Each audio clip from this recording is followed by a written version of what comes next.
sia beke gbova be yo onu be nu le franc et nu America me ya ta wa me ya to gbe pe se daje na mo kaka va yi Dubai be wo t-shirt ye va le bi obe no pere nchi ne ya wa enquête so e be déplacement nchi vo be le M66 me ye po mi anani à cause de visibilité mi no ble togovio atro no ble mi abe blogueur escroc chanson no pe mi anto mi agba trove no sao donc echa ministre o mo mi dalovi mi to mena mi le bureau me kaka ke mi gba ponde la wo wa we vo mi ja tejo de wayo ye o mi jo lo so nu fufu le wo so le ya me mi la ba me o ja ba de yo a me o ja ba de togo juana yo if si na me obo over déplacement over o t-shirt ade o no wali tagbo kuku no wa we la be wan ket so ne ba mo nchi aso ma no sana mo wa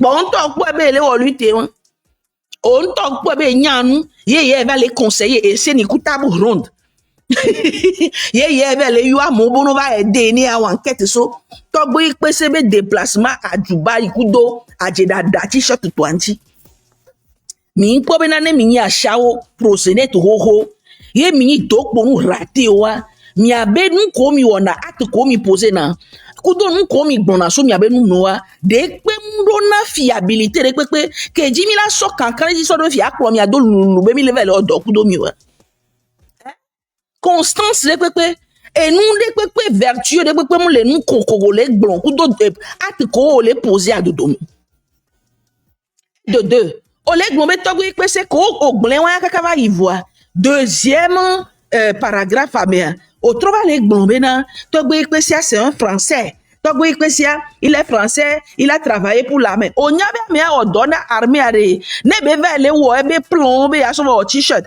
allo be vele wo e be plomber ya so jabe dok wem so si ça we a wo kenyi gbolu gbanjo showbiz raté mais toi wa we la ve non tourna mo bono va aider ni à enquête sointia ye la te duji le nyawa me non wali aja to gbangban ko oni ye ojo tenkui le plegede ku graisse de wan yo so va le double bla fona et c'est ni ku table rondo yo la no blobe le o lutu ku wan ne mu va se le duyame be gbe me na sha ho ko ni no ho tagbo ku no ko nya o va black be dominer et c'est ni le nyawa me o va black be dominer table rondo le nyawa me on to wono to eno na senyore be tonye mu fa no ne mu le wa ma mi o fe no ma wo la America o le se gomen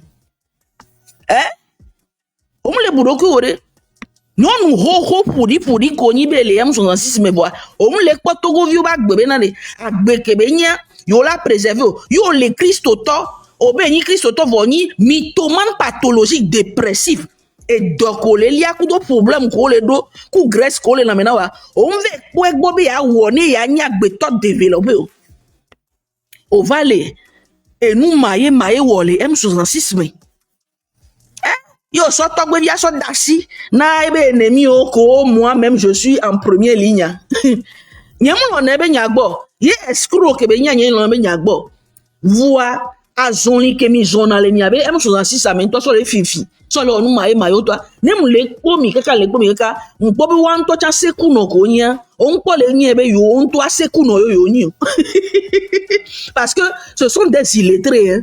Ça soyons en clair là-dessus. Voir on vit il est très konya o munye be yo yin chèvre anto ye mi agbolu gbanjo kudo pour 2 ans mi le utiliser o so lo nu maye wanto le ko be yo se on yo train yo la te tru mi achano mi aso fifi bon tom le ko be na yo be e nu ke yo le gbo be yo chan yo yin malin tagbo ku no be malin yo yin ah mais oui ça c'est la vérité on va les. Aujourd'hui, on va analyser un événement juridique absolument fascinant. L'arrêt historique rendu en janvier 2026 par la Cour de justice de la CEDEAO sur le changement de constitution au Togo. C'est un dossier hyper important, surtout quand on s'intéresse aux équilibres complexes des pouvoirs en politique.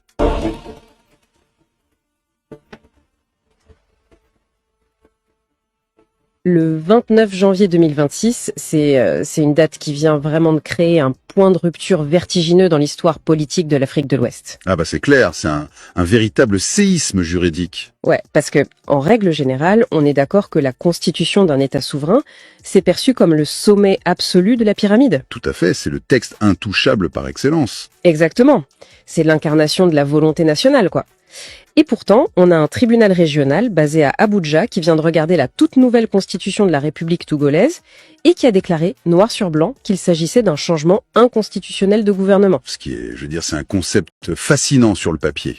Une constitution souveraine qui est frappée d'inconstitutionnalité par une juridiction extérieure. C'est du jamais vu. C'est ça. Et je suis vraiment ravie de me plonger là-dedans aujourd'hui parce que notre mission dans ce décryptage, c'est de comprendre comment cette décision de la Cour de justice de la CEDEAO redessine les contours du pouvoir au Togo. Et on va voir que ça dépasse largement les frontières togolaises en fait. Ouais. L'onde de choc pour les standards démocratiques de toute la région est énorme.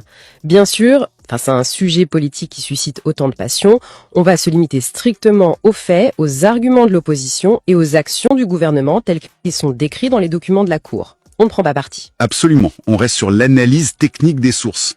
Et je suis prêt à disséquer ça avec toi, parce que ce qui se joue ici, c'est une collision frontale entre le principe séculaire de la souveraineté nationale et l'émergence d'un droit supranational africain. Un droit qui est censé garantir les standards démocratiques, en gros. Mais bon, pour comprendre comment on est arrivé à un tel verdict en 2026, je pense qu'il faut d'abord comprendre le crime allégué, entre guillemets. Il faut remonter au printemps 2024. Le fameux passage de la 4e à la 5e République. C'est ça. À ce moment-là, l'architecture de l'État togolais a été entièrement reconfigurée. Et la mécanique, elle est assez complexe. On ne parle pas juste d'un petit ajustement des prérogatives présidentielles. Non, pas du tout. Le pays est passé d'un régime semi-présidentiel, avec une élection au suffrage universel direct, à un système purement parlementaire. Voilà, mais un système parlementaire avec une particularité énorme concernant la réalité du pouvoir exécutif, non ? C'est là toute la nuance, ouais. La réforme de 2024 a créé une nouvelle fonction, celle de président du Conseil. Le vrai détenteur du pouvoir, en fait. Exactement. Et ce rôle n'est pas soumis à l'élection populaire directe, il revient automatiquement au chef du parti ou de la coalition majoritaire à l'Assemblée nationale. D'accord. Mais le truc qui altère vraiment l'équilibre, c'est la durée du mandat. Le président du Conseil obtient les rênes de l'exécutif pour 6 ans, et c'est renouvelable sans aucune limite constitutionnelle. Waouh. C'est de l'ingénierie constitutionnelle de très haute précision, ça. Bon, décortiquons cela pour ceux qui nous écoutent. Si je devais faire une analogie, c'est un peu comme si on jouait à un jeu de société et juste avant la fin de la partie, au lieu de compter les points et de déclarer un vainqueur, on décide de changer les règles. C'est une excellente image, ouais. On remet les compteurs à zéro et on décide soudainement que celui qui distribue les cartes garde la main indéfiniment. Ouais, l'analogie est très juste. Et elle est d'autant plus pertinente que les conditions dans lesquelles on a changé ces règles posent un problème juridique majeur. Ah oui, le timing de la réforme. C'est ça. L'opposition a tout de suite dénoncé une anomalie sévère.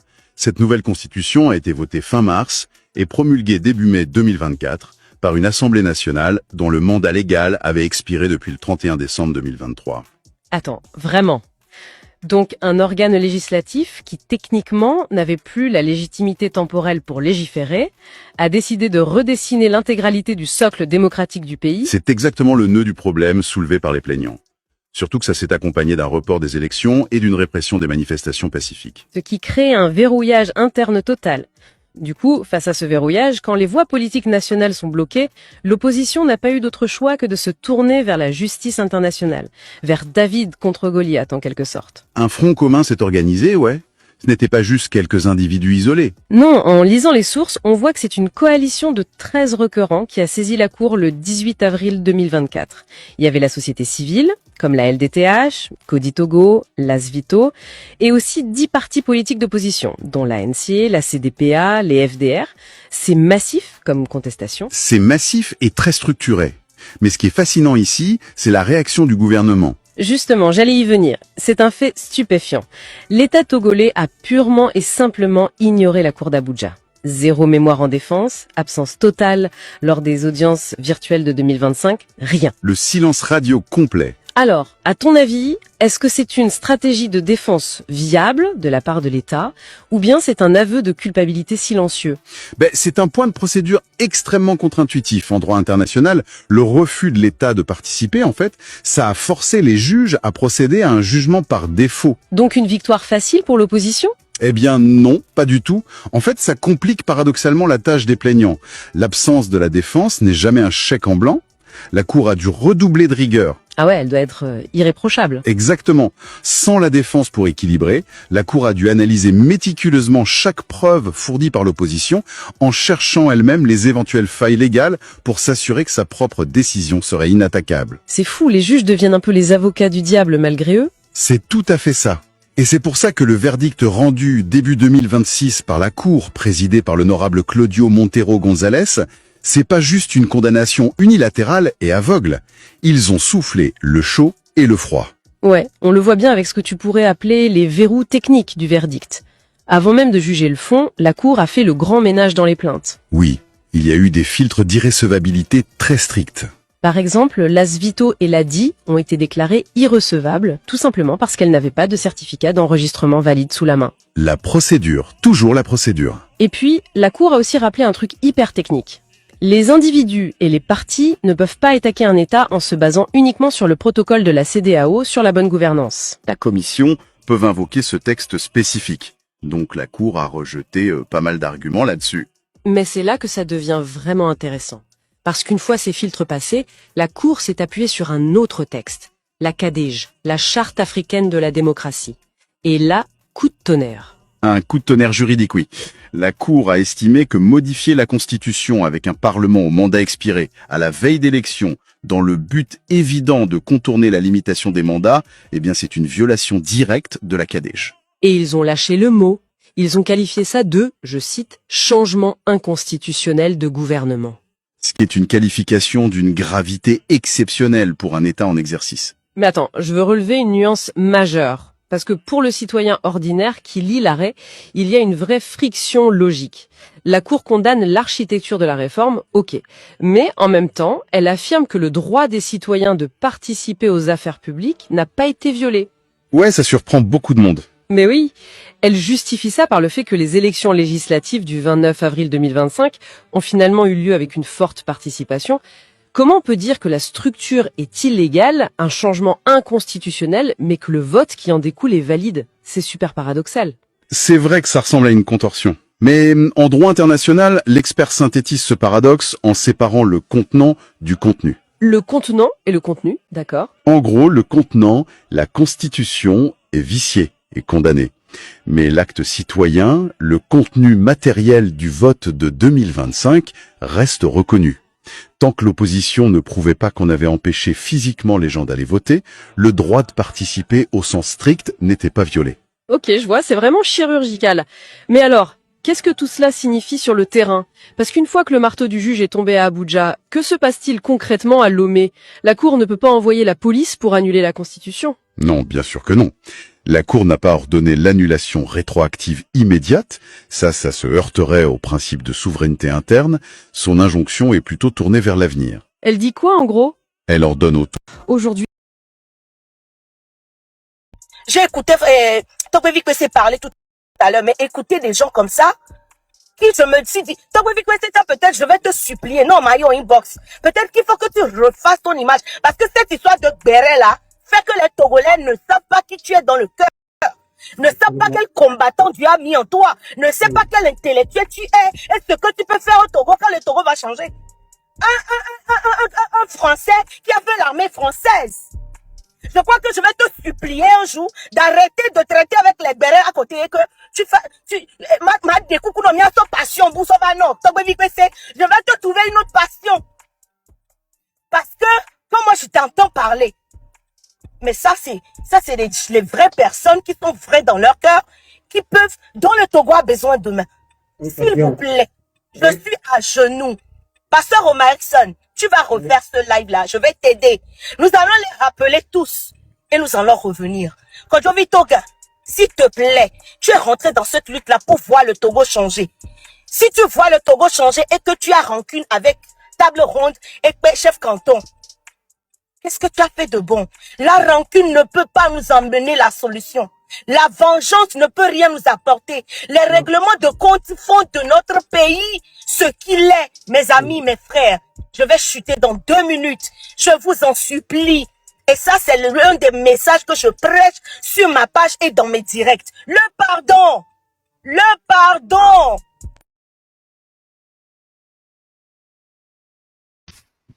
Ouais, je suis One Way 924, comme vous le connaissez. Je suis Kabiès 100%.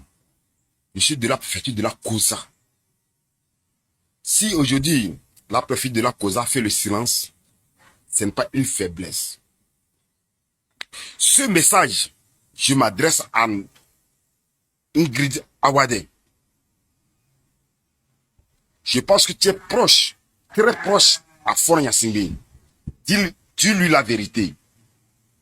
Tout d'abord, Ingrid Awade ne peut me dire qu'elle ne me connaît pas. Non. Tu me connais. Moi, je te connais. On a grandi ensemble. On a grandi ensemble à Kofak. Si tu ne me connais pas, je me présente. Je suis le fils de Kache Ketaole. Kache Ketaole. On a grandi ensemble à Kofak. On est né dans Kofak. Et on a grandi dans Kofak. Aujourd'hui, tout ce qui se passe, c'est une honte pour nous les Kadiens. Toi, Ingrid Awade, les gens qui t'appellent maman, les gens qui t'appellent ma soeur, moi, je ne peux jamais t'appeler maman ou ma soeur. Regarde-moi, tu me dépasses en âge. Mais regarde comment je suis devenu. Cela dit que ça va mal dans ce pays. Si aujourd'hui je m'adresse à toi, parce qu'on disait que le linge sale se lave en famille, mais maintenant, c'était au temps de nos parents. Maintenant, le linge sale ne se lave jamais en famille. Le linge sale se lave immédiatement. Et face to face. Ingrid Awade, tu m'as fait honte. Ton papa, Awade, au fait, c'est lui qui a construit, qui a créé l'école Kofak, l'école Karozo, qu'on appelait Karozo, qui est devenue école primaire Chaminade. Mais, il a fait son effort. Mais on sait que ton papa était pingre dans le quartier. Nous, on le savait. Nous, on était des enfants des pauvres. Et on a vécu dans la pauvreté. Aujourd'hui, on veut mourir dans la pauvreté. Nos parents sont morts dans la pauvreté. Aujourd'hui, au moins, tu as vécu avec nous à Kofak là-bas. Regarde la jeunesse de la Kosa. Regarde la jeunesse de la Kara. Qu'est-ce qu'ils sont devenus? Tu me fais honte que tes proches, même, tu es même la femme du PCM, et tu n'as pas pu lui convaincre pour développer Kara. Tu nous as fait honte. Nous refait. Je demande les jeunes de Kara d'attendre bien. Vous me connaissez bien Kara. Et si moi me Kara, moi, vous me connaissez bien Kara. Je n'étais pas comme ça. Si aujourd'hui nous on est rentré dans la lutte, parce que trop c'est trop.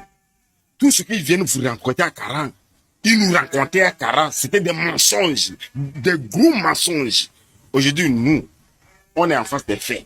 Je suis à Lomé et je vois tout ce qui se passe. Et je vois leur maison, je vois leur voiture, je vois comment ils vivent. Mais quand ils viennent à Kara, ils nous donnent des miettes. Ce qu'ils mangent, ça reste, ils nous jettent. Comme on est des chiens.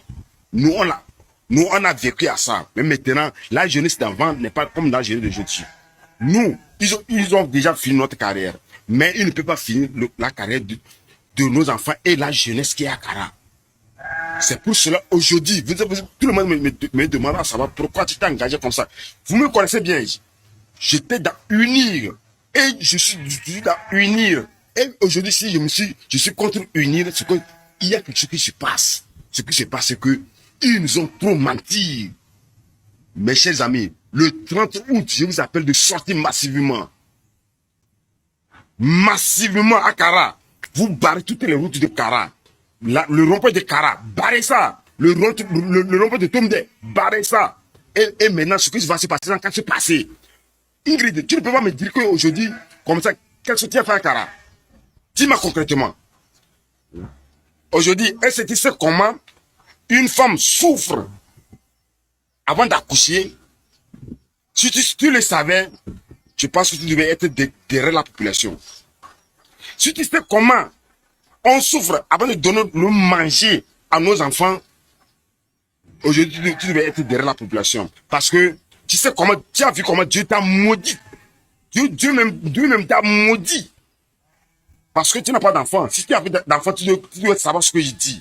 Excuse-moi que je t'ai parlé de cette chose, parce que trop c'est trop que je te parle de ça. Si tu sais que ce que j'ai dit, ça ne te va pas, je suis prêt à t'affronter. Tu dis que tu es la femme de PCM et tu as fait quoi à Kara? Aujourd'hui, nous, la population de Kara, c'est nous qui allons se soulever contre vous. Et vous allez voir, ça a démarré ça. Ça a démarré ça. Ton papa élevait des porcs là-bas. C'est nous qui l'envoyons. On allait pour donner le manger aux porcs. Et on vous nourrissait. C'est nous qui nourrissait vos porcs là-bas. Ça, je ne te vois pas. Si ton papa était vivant, il doit le dire. Mais aujourd'hui, la souffrance que nous on a fait, et toi, tu as vu, qu'est-ce que tu as changé dans Kara? Au moins, Dieu t'a béni d'être au moins collé au PCM et à Ben là-bas. Tu as fait quoi à Kara? Et aujourd'hui,